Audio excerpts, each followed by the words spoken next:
بسم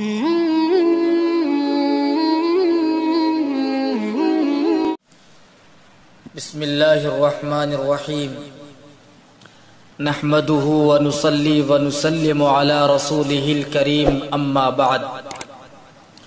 محترم سامعین کرام، قربانی کا جانور اللہ کے نام پر ذبح کرنا یہ ایک اہم عبادت ہے اور اللہ کا قرب حاصل کرنے کا ایک اہم ذریعہ ہے، اور عبادت میں نیت کا خالص ہونا بہت ضروری ہے۔ اللہ کی بارگاہ میں وہی عبادت اور وہی قربانی مقبول ہوگی جس کا مقصد خالصتاً اللہ کی رضا اور خوشنودی کو حاصل کرنا ہو۔ قرآن کریم میں قربانی کے متعلق اللہ رب العزت کا مقدس ارشاد ہے: اعوذ باللہ من الشیطان الرجیم، لن ینال اللہ لحومها ولا دماؤها ولکن ینالہ التقوی منکم۔ اللہ کے پاس قربانی کے جانور کا گوشت پہنچتا ہے اور نہ ہی اس کا خون، البتہ اللہ کے پاس تمہارا تقوی پہنچتا ہے، یعنی تمہارا جذبہ اطاعت پہنچتا ہے، دل کا خلوص پہنچتا ہے۔ دل میں جس قدر خلوص ہوگا، للہیت ہوگی، وہ قربانی اللہ کے نزدیک اتنی ہی زیادہ مقبول اور باعث ثواب ہوگی۔ لیکن اگر قربانی میں ہماری نیت خالص نہیں ہوگی بلکہ ریاکاری اور دکھاوا مقصود ہو تو قربانی کا ثواب ضائع ہو جائے گا، اور ایسی قربانی کا اللہ کے نزدیک کوئی مقام نہیں ہے۔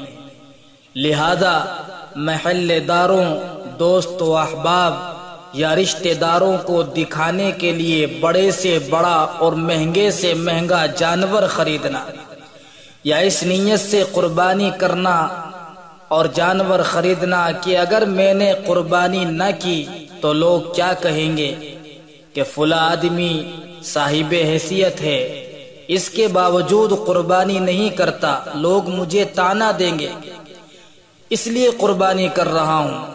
یا اس نیت سے مہنگا اور موٹا تازہ جانور خریدنا کہ اس میں گوشت زیادہ نکلے گا، بیوی بچے خوش ہو جائیں گے اور گوشت کو زیادہ دنوں تک استعمال کیا جا سکے گا۔ یاد رکھیے کہ ان تمام صورتوں میں قربانی اور روپیے تو ضائع ہو ہی جائیں گے، اسی کے ساتھ ساتھ آخرت میں غیر اللہ کے لیے عمل کرنے کی بنیاد پر سخت گرفت کا بھی اندیشہ ہے۔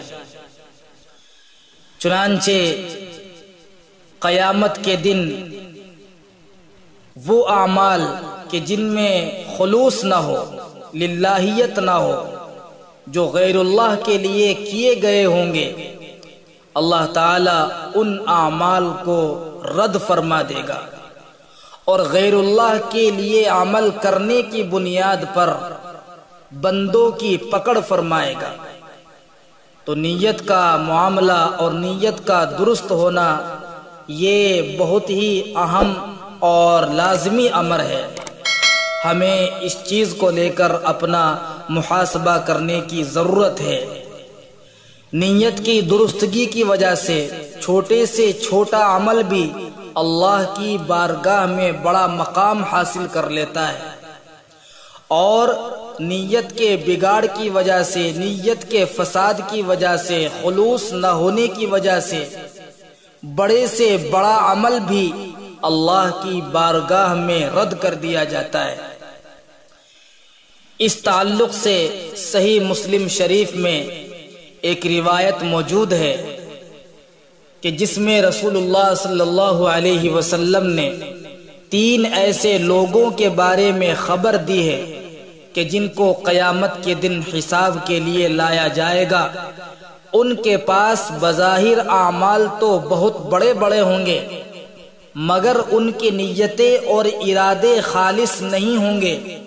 انہوں نے وہ اعمال اللہ کے لیے نہیں بلکہ غیر اللہ کے لیے کیے ہوں گے، اس لیے ان کے بڑے بڑے عمل بھی نیت کے درست نہ ہونے کی وجہ سے اللہ کی بارگاہ میں مردود ہو جائیں گے، رد کر دیے جائیں گے، اور غیر اللہ کے لیے عمل کرنے کی وجہ سے اللہ تعالیٰ ان کے لیے جہنم کا فیصلہ فرما دے گا، اور منہ کے بل ان کو گھسیٹ کر جہنم میں داخل کر دیا جائے گا۔ ان تین لوگوں میں ایک ریاکار شہید ہوگا، دوسرا ریاکار عالم، اور تیسرا ریاکار سخی ہوگا۔ ان تینوں لوگوں نے بڑی بڑی قربانی دی۔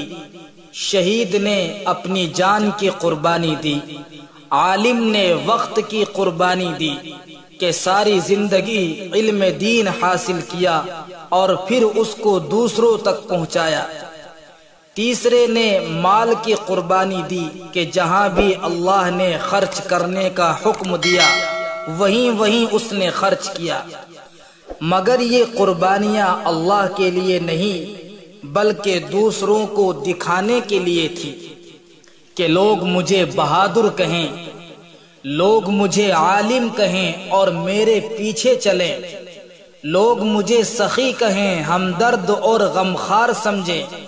نیتوں میں خلوص اور للہیت نہ ہونے کی وجہ سے یہ لوگ بڑے بڑے اعمال کے باوجود بھی ناکام اور نامراد ہوں گے۔ اس لیے سامعین کرام، قربانی کا موقع آ رہا ہے۔ جس پر قربانی واجب ہے وہ قربانی ضرور کرے، اور صرف اللہ کی رضا اور خوشنودی حاصل کرنے کے لیے کرے۔ نہ گوشت کھانا مقصود ہو اور نہ ہی دوسروں کو دکھانا مقصود ہو۔ یہ بات ذہن میں رہنی چاہیے کہ ہم جو جانور اللہ کے نام پر قربان کریں گے اس کا گوشت ہمارے پاس رہے گا، کوئی چھین کر نہیں لے جائے گا، نہ وہ گوشت آسمان پر اٹھ کر چلا جائے گا۔ گوشت ہمیں ہی استعمال کرنا ہے، مگر خدا کے واسطے قربانی صرف اللہ کو راضی کرنے کے لیے کیجیے، یہ سمجھ کر کہ میرا مالک اور خالق اس عمل سے بے حد خوش ہوتا ہے، اور اس عمل پر اللہ نے بہت سے انعامات کا وعدہ فرمایا ہے۔ میں اس لیے قربانی کر رہا ہوں۔